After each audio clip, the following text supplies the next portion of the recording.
Bonjour, je suis Olivier Clémence et tu écoutes Réussir mon e-commerce. Réussir mon e-commerce, c'est un podcast qui a pour mission d'aider les nouveaux e-commerçants et ceux qui sont déjà lancés à créer une entreprise rentable et bienveillante. Parce que je suis convaincu que ce sont les entreprises, quelle que soit leur taille, qui ont le pouvoir d'améliorer le monde dans lequel nous vivons. Dans ce podcast, je te partage des conseils, des astuces, des idées et des retours d'expérience pour t'aider à développer ton entreprise de manière respectueuse et élégante. Allez, c'est parti pour un nouvel épisode. Salut, j'espère que tu vas bien. Aujourd'hui, j'aimerais répondre à une question qui est: est-ce que mettre un prix à 99€, ça marche vraiment mieux que de mettre 100€?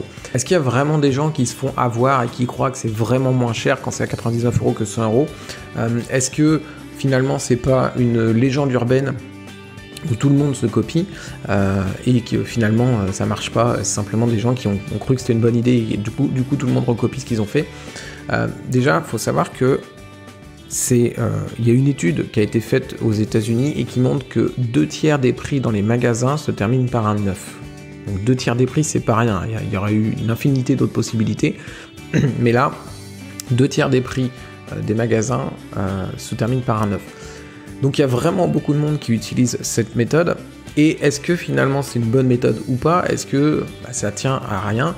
En fait, oui, c'est une bonne méthode. Ça fonctionne vraiment de mettre 99 au lieu de 100€ ou de mettre 2,99€ au lieu de 3€.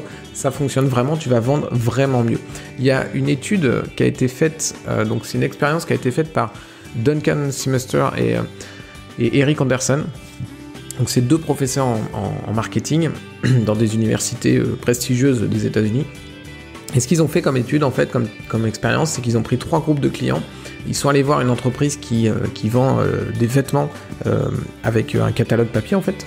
Et ils envoyaient le catalogue à leurs clients. Et donc, ils ont segmenté les clients de cette entreprise en 3 groupes.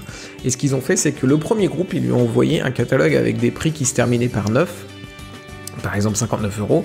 Et les deuxième et troisième groupes, ils ont envoyé des prix qui se terminaient par autre chose que 9. Donc ça pouvait être, le groupe 1, il pouvait avoir sur le même produit, le groupe 1 pouvait avoir 39€, le groupe 2 44€ et le groupe 3 34€.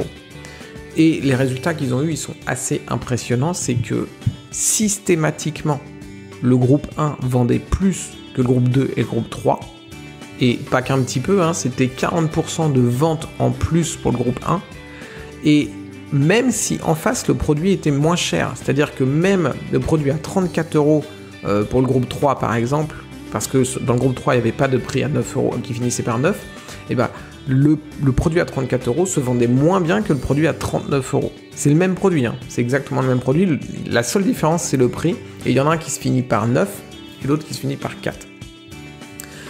Donc tu vois que c'est pas rien, c'est une vraie augmentation. Tu peux même vendre un produit plus cher en le terminant par 9, et tu as, dans l'étude qu'ils ont fait en tout cas, il y avait 40% de ventes en plus. Il y a une autre étude qui a été faite, là en fait l'idée c'était de savoir un petit peu ce que ressentaient les gens quand ils voyaient un prix à 2,99€ et un prix à 3€. En gros, ce qu'ils ont fait, c'est qu'ils ont pris des consommateurs et ils leur ont demandé, ok, il y avait un produit qui était à 3€, il y avait un produit qui était à 2,99€ et ils l'ont fait passer à 3€. Et on a demandé aux consommateurs, d'après vous, de combien a augmenté le produit. Alors on leur a pas dit qu'on avait augmenté de 2,99€ à 3€. Eux, ils l'ont vu une première fois à 2,99€ et après ils l'ont revu une deuxième fois à 3€. Et dans leur tête, comme ils se souvenaient plus forcément du prix d'avant, ils ont eu l'impression que le produit avait pris entre 15 et 25 centimes supplémentaires. Alors qu'en réalité, il a pris que 1 centime supplémentaire. Seulement 1 centime. Mais en fait, les gens étaient persuadés qu'il y avait eu une augmentation qui était bien plus grande, de 15 à 25 fois plus grande. Donc là encore, c'est pas rien. Et ça explique en gros pourquoi les gens achètent beaucoup plus avec un prix à 2,99€, parce qu'ils ont l'impression qu'il est beaucoup moins cher. Et en fait, les psychologues, ils ont donné un nom à ça, ils appellent ça l'effet du chiffre gauche, qui veut dire que pour quelqu'un, pour un utilisateur, 15,99€, c'est environ 15€ et des broutilles. Et c'est pas 16€ en fait. Les gens qui voient, quand on voit 15,99€, dans notre tête on va penser c'est 15€ et quelques. Et non pas, c'est pratiquement 16€. Et du coup, on a cette sensation que quand on passe de 15,99€ à 16€, eh bien, on a une augmentation qui est vraiment importante.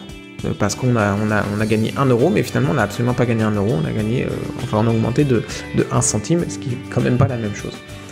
Donc voilà, si tu avais des doutes sur le fait de mettre tes produits à 14,99€ ou même sans les centimes, de finir tes chiffres par 9, n'hésite plus, ça fonctionne et pour toi c'est un moyen d'augmenter un petit peu tes ventes et ton chiffre d'affaires de façon plutôt facile.